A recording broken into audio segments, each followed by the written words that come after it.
How's it going, gents? Here we are in a farmland or something, I don't know, a little bit of a twisty road up there, talking about this Daytona 675R. Got the sun behind it, you probably can't see it, but whoa, it's really deep here. Daytona 675R. I'm gonna tell you what I don't like about it. I will say it'll probably be a short video because there's not much I don't like about it. It is a fantastic motorcycle, as you all will know. Not many people talk badly about this bike because it is actually a wonderful, wonderful bike, but nothing is perfect, and I will tell you these small things, they are quite petty, but you know, got to come up with something to tell you what's wrong with it. First two, I'll tell you, I don't really like this kind of red.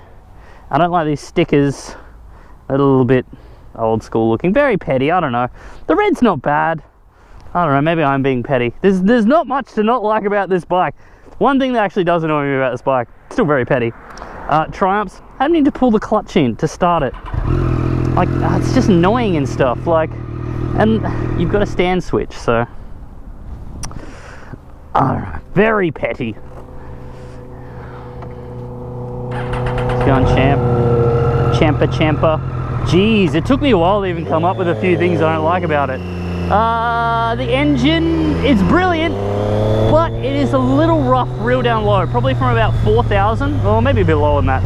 About 3,000 to about 5. It's a bit rough, it's a bit grumbly. It could even feel like it's kind of going to stall. This is like third gear from 1,000 RPM. Triple kind of. When it gets to its 6,000, it is beautifully smooth, like electric smooth. But just below that, a little bit grumbly. Again, very petty. It's actually a brilliant engine and unbelievably smooth in its nice torque curve. The dash is a little old school, especially these days if you're comparing it to TFT dashes and stuff. I do like that it's got an analog tacho. I like that on all bikes. It's going to be disappearing soon. Pretty much every bike's going to have a full TFT display soon, so enjoy it while it lasts. It's going to be gone soon. Not a very quick road, this one. It's more just a technical little road. What else don't I like about it? Oh, geez, it's not much. It's a tall bike. My girlfriend has ridden it and she's a bit tiptoe gang on it, and it is quite lent over. Out of all the super sports, I believe it's the most lent over, which is good for this kind of riding in the twisties and track riding and stuff, but you're sitting on the freeway, man, your wrists are gonna hurt. The opposite of that is that being a triple, it's a lot more compact than a 4-cylinder. So take my old CBR or 636, much wider where the knees were, right in this region. This region right here is very thin and compact. It's really nice to hug with your legs. No other bike is like that, other than like a supermoto or something that is really thin. Frick, man, I can't even think of anything I don't really like about this bike. And I'm honestly not being biased just because I own it. Like, I'm trying to come up with some stuff. Oh god, maybe the stand leans over a little bit too far. Like, if you look at it, it's just a little bit over too far. If you're on a hill, like it looks like it's gonna fall over. I'm pulling at strings here. Pulling at strings. I'd say no traction control, but it's a 600, it doesn't need traction control. Oh, Jesus, there's too much to like. Look at all this carbon. I love all the carbon. I love the right angle tire valves. I'm meant to be talking about bad stuff about the bike, not good stuff. Oh, the dipstick. I freaking don't like dipsticks. I like oil sights. A lot of people actually really like old school dipsticks. I don't. Oh, some people don't like the whistle, the triple whistle. I probably didn't like it before I had one. I was a big 4-cylinder guy. Now I kind of really like the howl of a triple. That howl is amazing, man.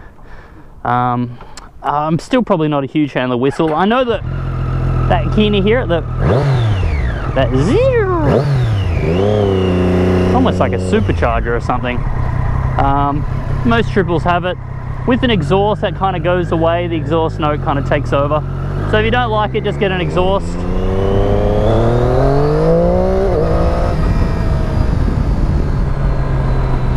Ooh, don't know what to say. It's bad about this bike. I don't know. It's British. Some people don't like. I would feel more, even though Daytonas are pretty rock solid, I haven't heard of a lot of people having issues with Daytonas. The 675 3-cylinder motor from Triumph is one of the best. You can't really say it's a crappy engine. I haven't really heard of many people having issues with them, so. But I would honestly always feel more confident on a Japanese bike. Doesn't matter if it's the most rock solid bike on the planet. I'm stuck behind a learner. The most rock solid bike on the planet, I'd still, in the back of my head, I think you gotta have that Japanese quality.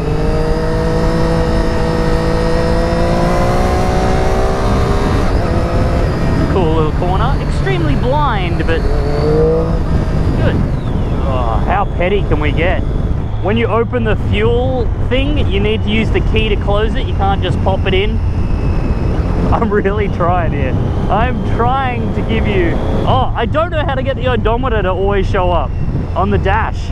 I could only get it to turn on when you turn on the bike. That's it. I don't know how to get it to like stay up. Or just at least go to it while you're riding. Sometimes I'm like, how many Ks am I doing? I don't know how to get the odometer. There might be a way. I don't know how. So,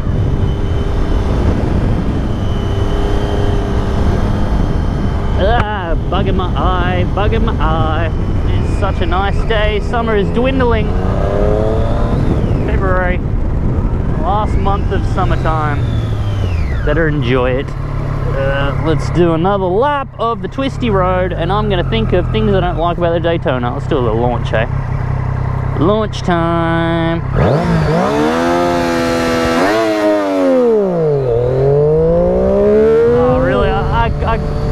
I can't think of much more to bag it out. I mean, the fueling's perfect, the clutch is light, works well, even the quick shifter is really good. I will admit the 2015 quick shifter on the S1000RR was much better, but for its day, this is a really good quick shifter, and I can't yell at it because when this bike came out in 2013, that was as good as it got, really.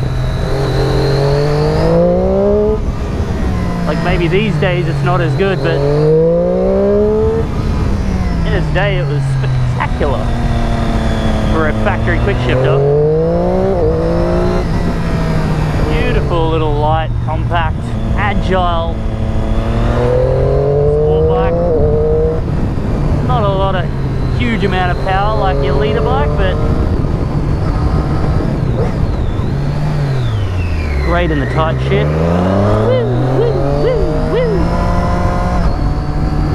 Amazing brakes. You want to see a hard brake? Too much ABS there. Come on, mate. Give me a bit more ABS. A little bit more. Probably drop my bike.